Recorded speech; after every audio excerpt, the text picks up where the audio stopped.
Smoking is not permitted until you are inside the terminal building. On behalf of Captain Tariq and his crew members, this is your cabin crew Niloy would like to thank you all for traveling with Air Bangla Airlines. We look forward to have you again on board with us. Take care. Goodbye. Thank you.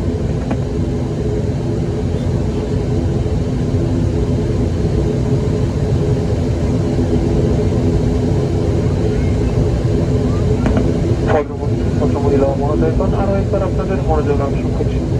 আপনাদের নিজ নিজ আসনে অবস্থান করার জন্য অনুরোধ করা হচ্ছে। দয়া করে সকল যাত্রীরা একত্রে দাঁড়িয়ে যাবেন না। যে সকল যাত্রী মহোদয়গণ বিমানের দরজার কাছাকাছি বসেছেন তাদেরকে বিমান হতে প্রথম ধাপে অবতরণের জন্য অনুরোধ করা হচ্ছে। অন্যান্য যাত্রী মহোদয়গণকে পরবর্তী ধাপে আসন নম্বর অনুযায়ী সারিবদ্ধভাবে বিমান হতে অবতরণের জন্য অনুরোধ করা হচ্ছে। আপনাদের সহযোগিতার জন্য ধন্যবাদ।